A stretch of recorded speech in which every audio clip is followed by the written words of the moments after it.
제68회 감령은 백기로 위군 영체에 검략하고 좌자는 술잔을 던져 조조를 희롱하다.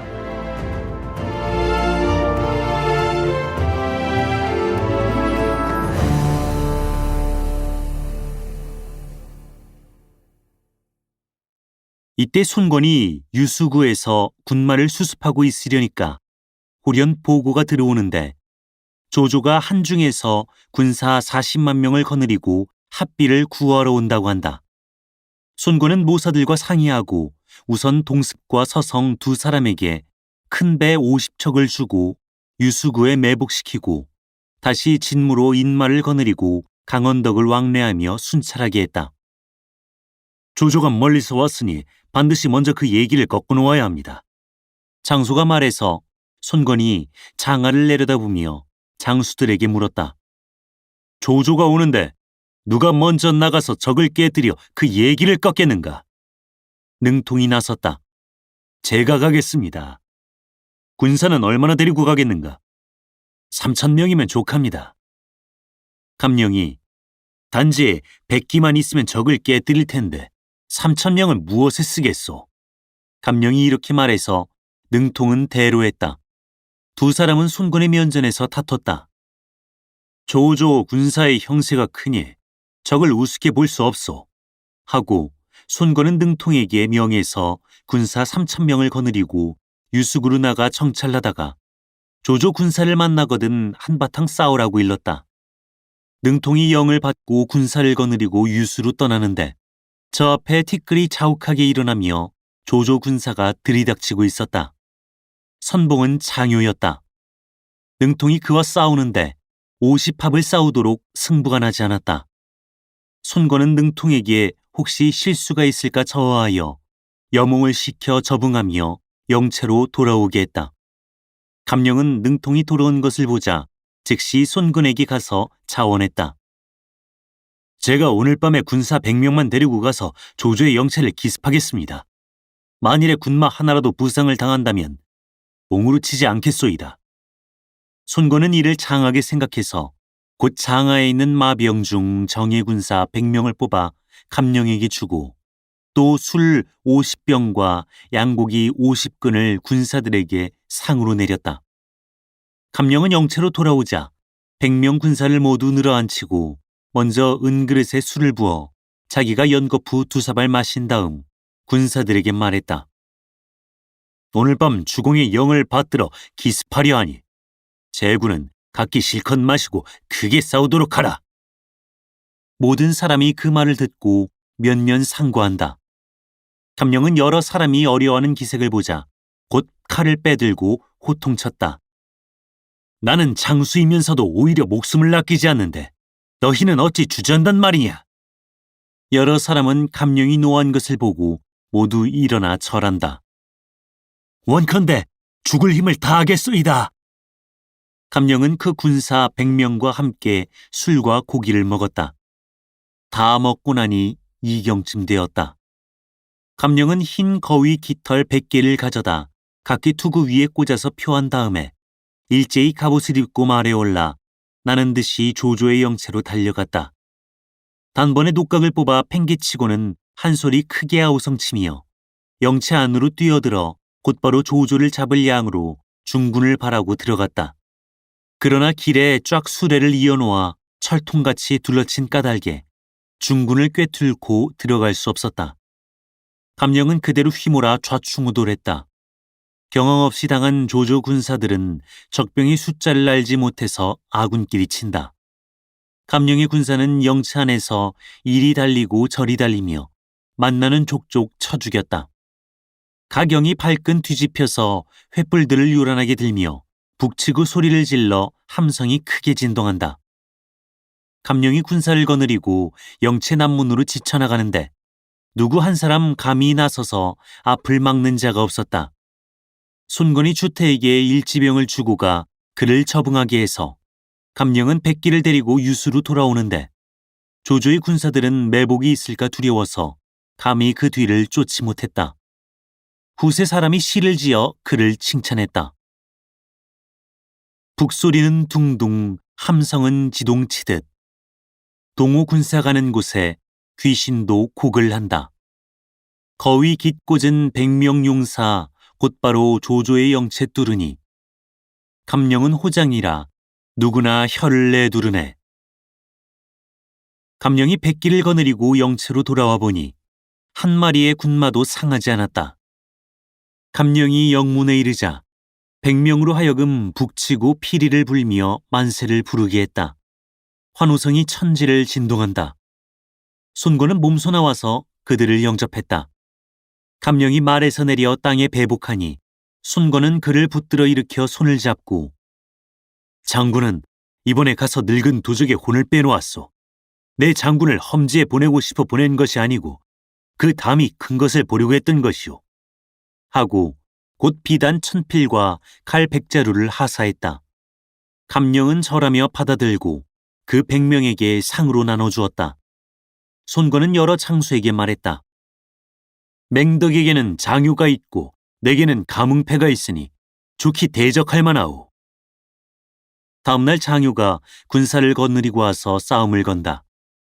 능통은 감령이 공을 세운 것을 보고 분연히 나서서 제가 한번 장유와 싸워보겠습니다. 하고 자원했다.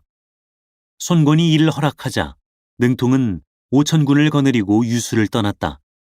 손권은 몸소 그 싸우는 양을 보려고 감령을 데리고 진으로 나갔다.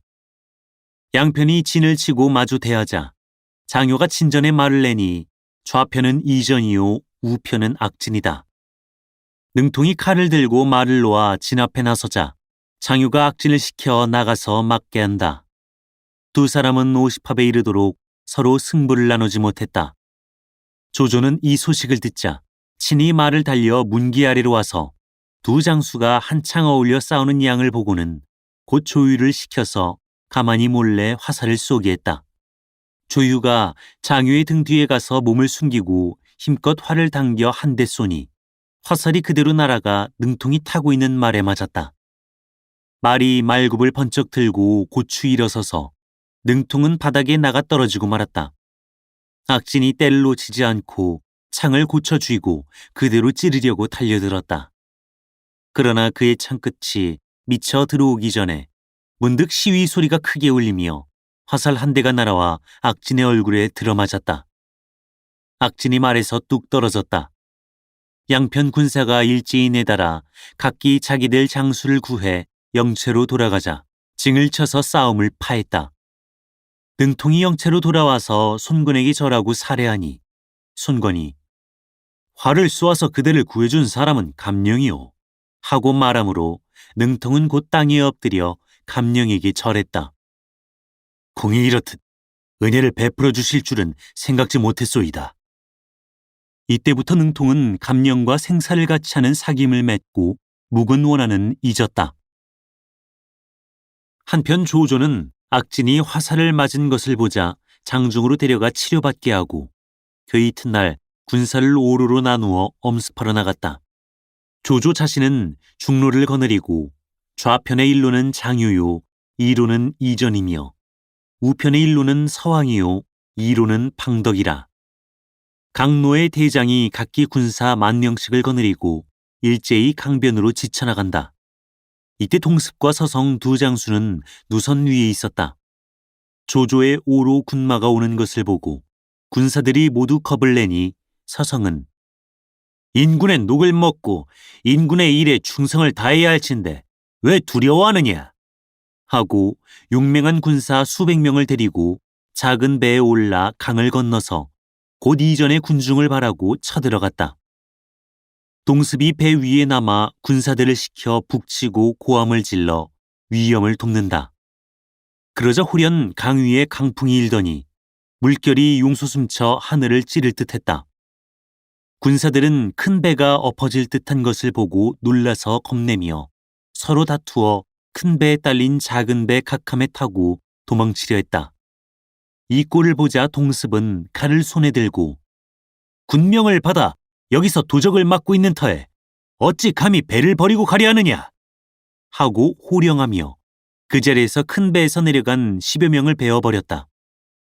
그 후 얼마 지나지 않아 바람이 더욱 세차게 불자 그만 배가 뒤집어져서 동습은 장강옥이 물속에 빠져 죽고 말았다. 이때 서성은 이전의 군중에서 그대로 좌충우돌 싸우고 있었다. 한편 진무는 강변에서 전투가 벌어졌다는 소식을 듣고 일지군을 거느리고 달려오다가 방덕과 만났다. 양편 군사가 뒤섞여 싸웠다.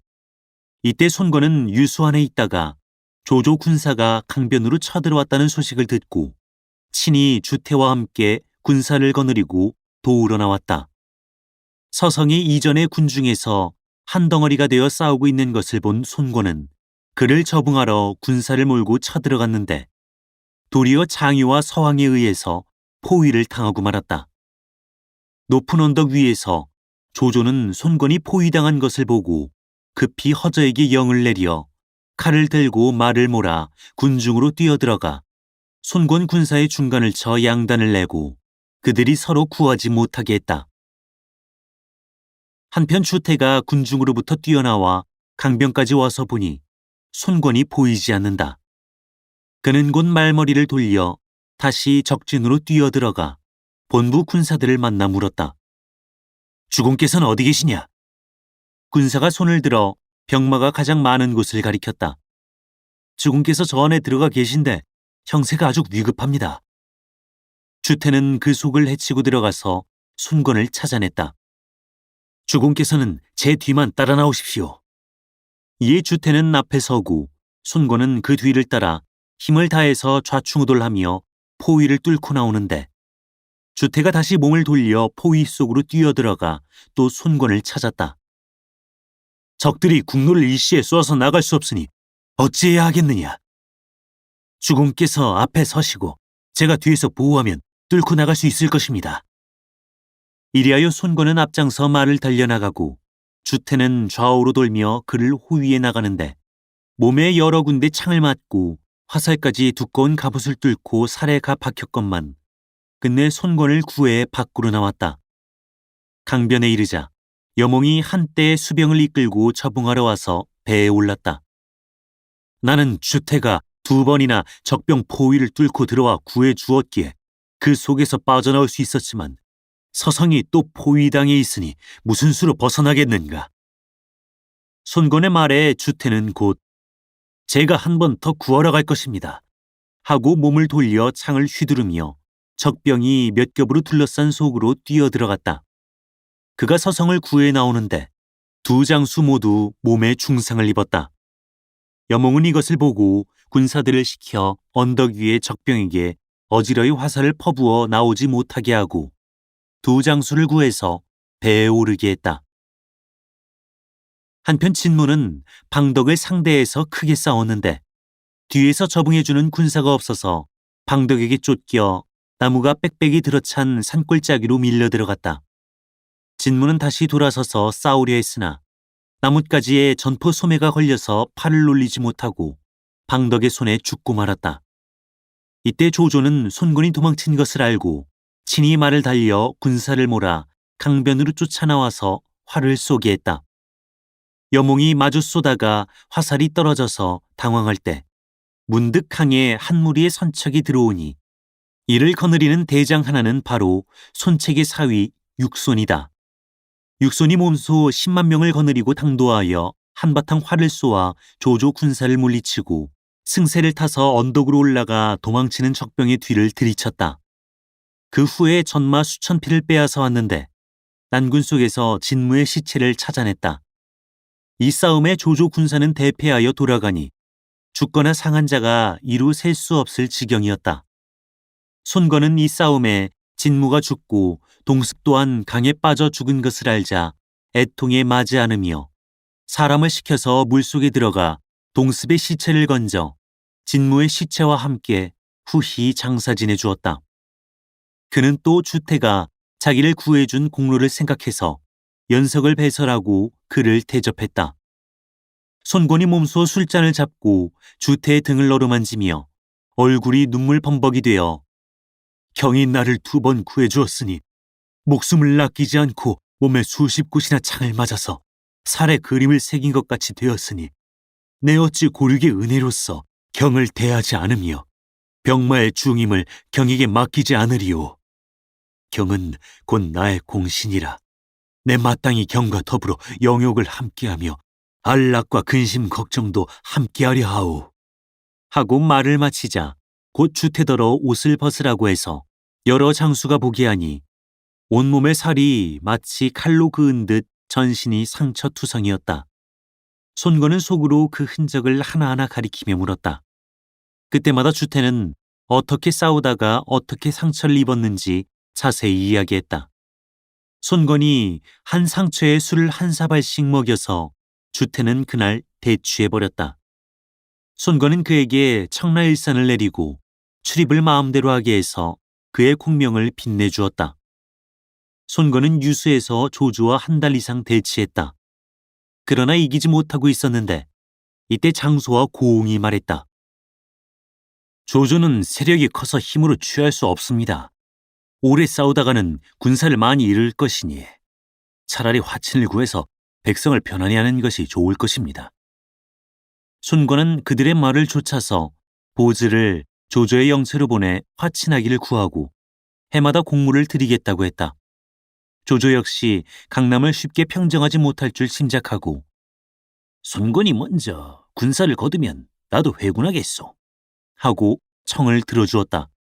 보즐이 돌아와서 그대로 고하여 손건은 장음과 주태를 남겨 유수구를 지키게 하고 대군을 모조리 배에 실어 말릉으로 돌아갔다.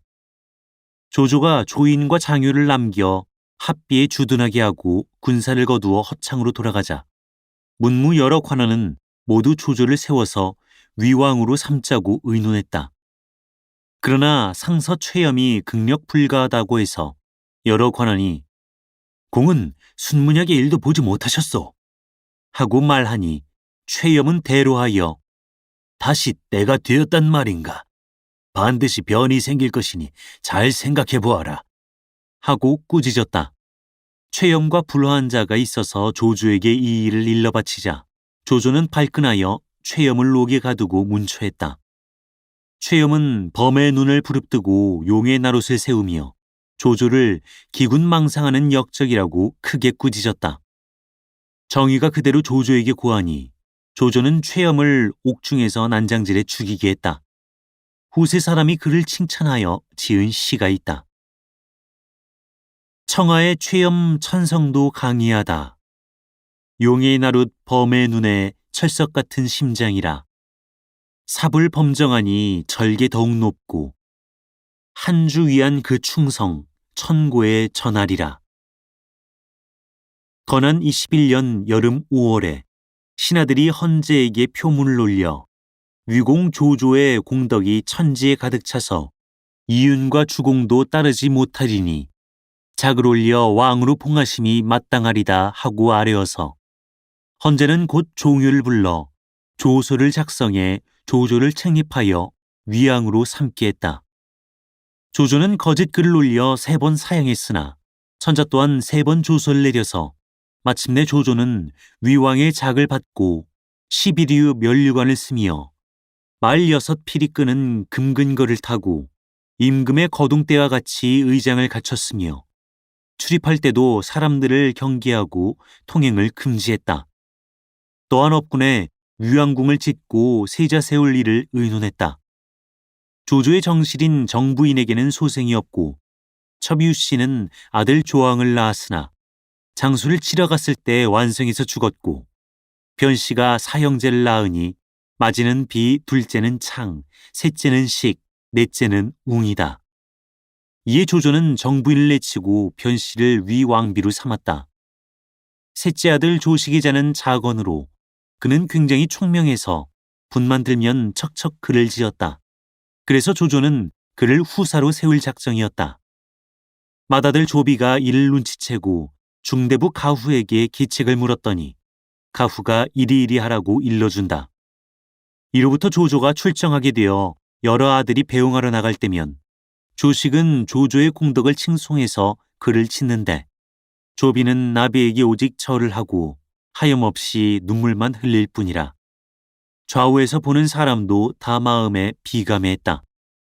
이로 말미암아 조조는 속으로 조식이 재주는 있으나 진실한 마음은 조비만 못하지 않은가 하고 생각하게 됐다. 조비는 또 사람을 시켜서 조조 좌우의 근시들에게 뇌물을 주고 부탁해서 다들 조비의 덕을 말하게 했다.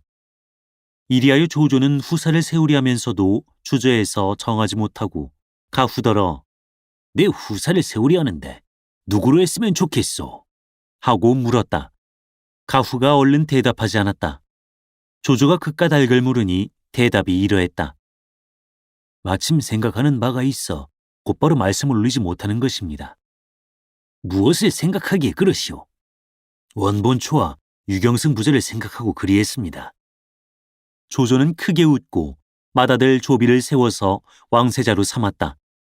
이해 겨울 10월에 위왕궁이 완공되어 조조는 기이한 화초와 과목들을 구해 후원에 심으려고 사람을 각처로 보냈다. 한 사자가 동호에 가서 손권을 보고 위왕의 영지를 전하고 다시 온주로 가서 귤을 가져갔다.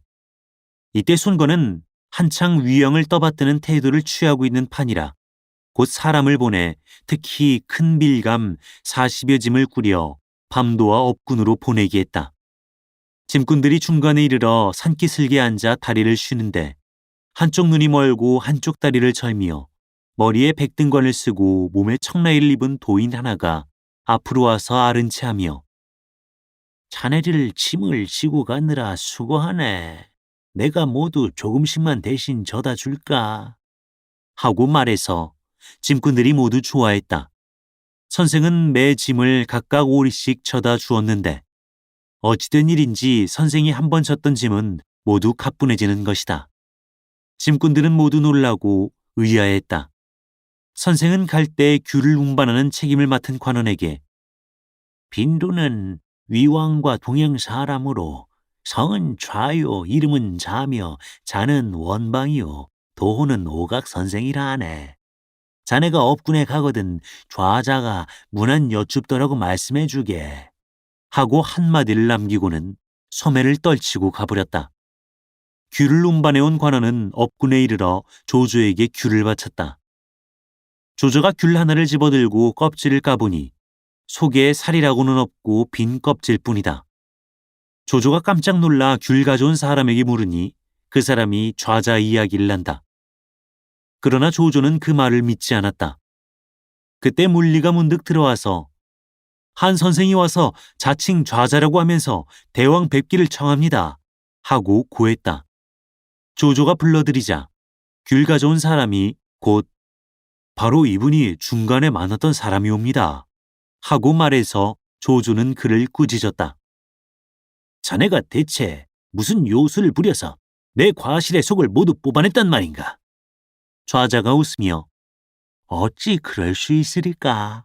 하고 귤을 집어서 까는데 속에는 다 살이 있고 맛도 아주 달다.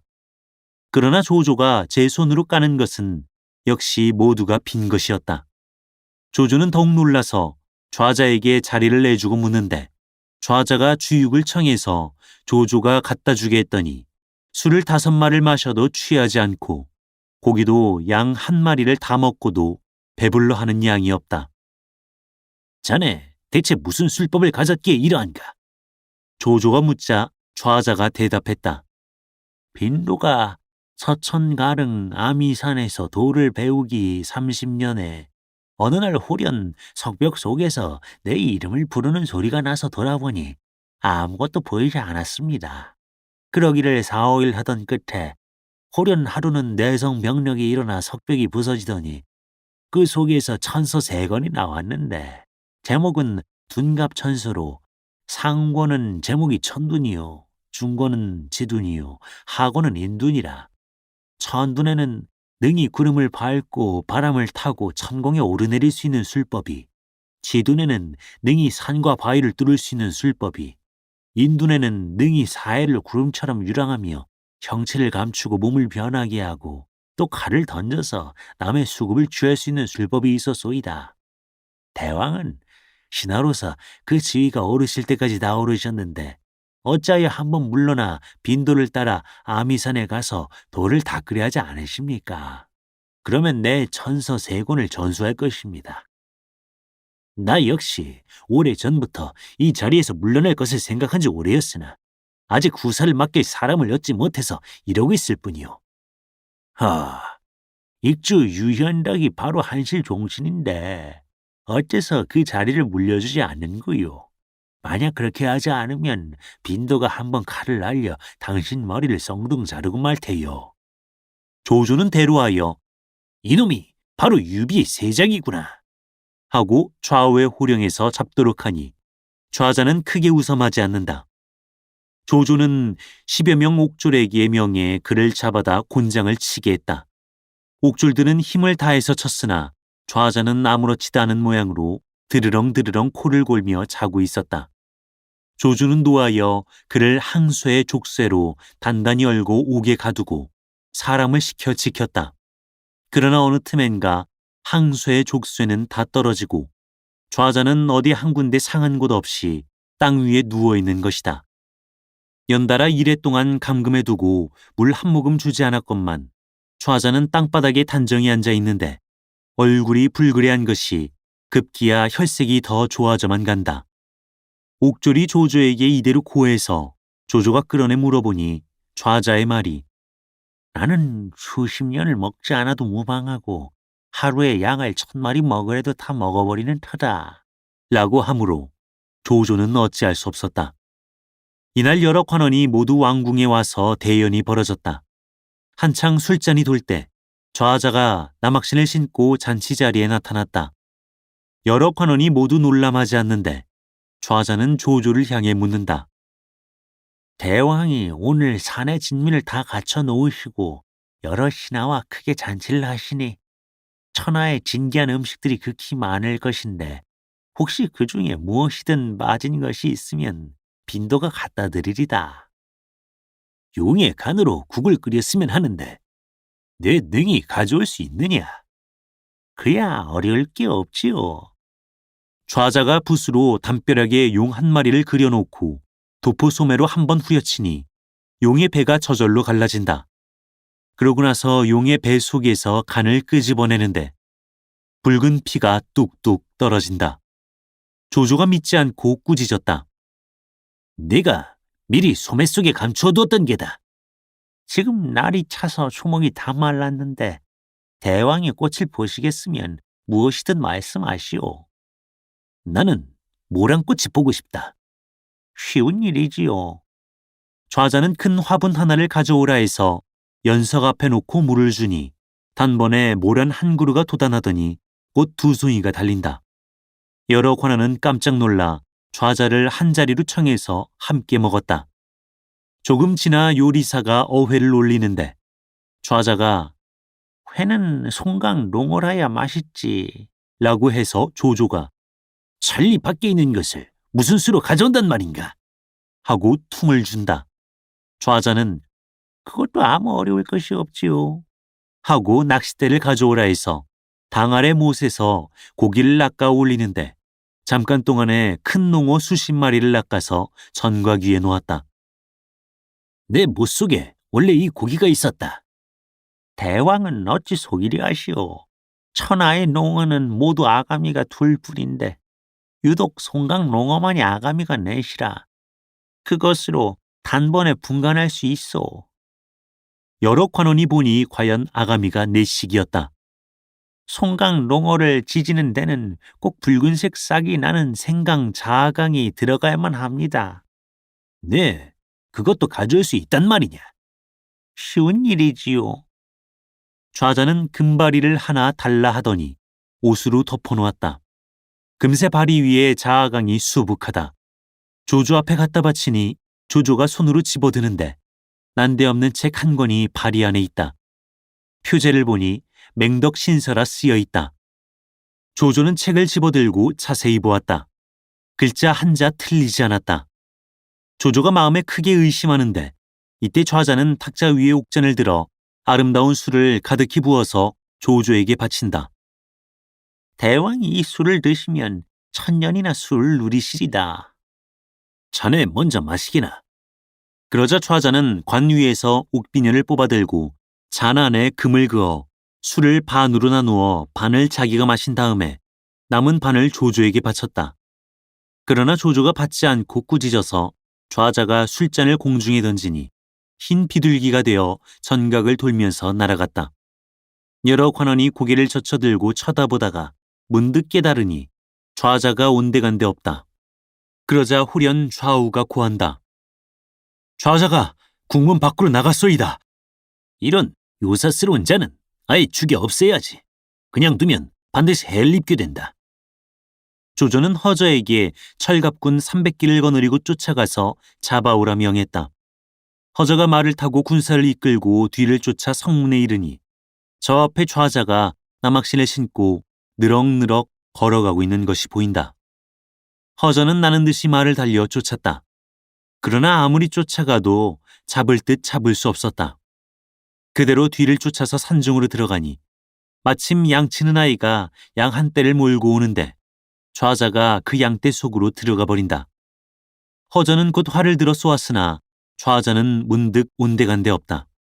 허저는 애꿎은 양들을 모조리 죽여버리고 돌아갔다. 양치는 아이가 죽은 양들 곁에서 울고 있으려니 갑자기 양의 머리가 땅바닥에서 사람의 말로 아이에게 얘야, 양 대가리를 하나하나 양목에 갖다 붙여봐라 하고 말했다. 아이가 그만 기겁해서 손으로 낯을 가리고 달아나는데 후련 뒤에서 웬 사람이 뭐 달아날 게 없다. 자, 네게 살아난 양들을 돌려주마 하고 말했다. 아이가 고개를 돌려보니 좌자가 죽어서 땅에 자빠졌던 양들의 머리를 다 붙여서 살려가지고 뒤를 쫓아온다. 아이는 급히 물어보려 했다. 그러나 좌자는 그대로 소매를 떨치고 가버리는데 걸음이 어찌나 빠른지 나는 것 같아서 문득 어디로 갔는지 보이지 않는다. 아이가 돌아가서 제 주인을 보고 말하니 주인은 감히 숨기고 말하지 않을 수가 없어서 이 일을 조조에게 고했다.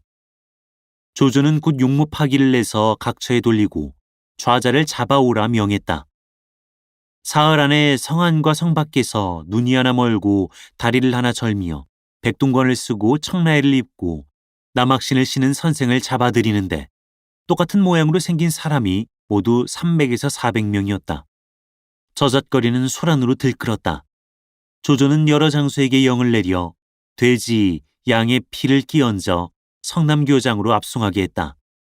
그리고 조조는 몸소 무장한 군사 500명을 거느리고 가서 애워싸고 그들을 모조리 참해버렸는데 머리가 잘린 목구멍에서 저마다 한 줄기 푸른 기운이 솟아나더니 하늘 위로 올라가 한 곳에 모여 한 사람의 좌자가 되어 공중에서 백학 한 마리를 불러타고 손뼉을 치고 크게 웃으며 흑 쥐가 금 호랑이를 따르면 간홍이 하루아침에 죽으리라 하고 외쳤다. 조조가 여러 장수를 시켜서 활로 쏘게 했더니 호련 광풍이 불고 돌이 구르고 모래가 날리며 목 잘린 송장들이 모두 벌떡벌떡 일어나서 저마다 머리를 손에 들고 연무청 위로 몰려 올라와서 조조를 친다. 문무 관원들은 모두 낯을 가리고 놀라 자빠져 남을 돌볼 경황이 없었다. 간홍이 장한 권세 나라를 기우려도 도사의 선기는 사람과는 다르구나. 필경, 조조의 목숨이 어찌 되었는고 다음 회를 보라. 사단법인 올제 제작, 낭독 공준호, 번역 연변인민출판 삼국지 번역팀.